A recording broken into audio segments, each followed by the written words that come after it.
Hi guys, kumusta kayo? Welcome sa mini tour vlog ng aking jogging area. Char.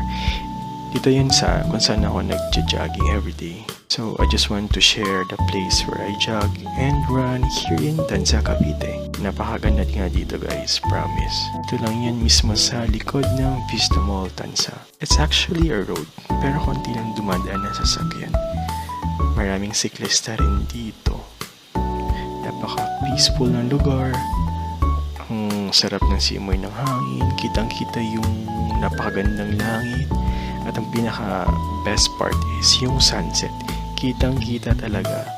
Sobrang ganda. Kaya araw-araw ako nagja-jogging dito. I mean, kada hapon pala. So, if pagod ka na and gutom kakatakbo, meron naman sa pinakadulong may food stall sa may bandang roundabout.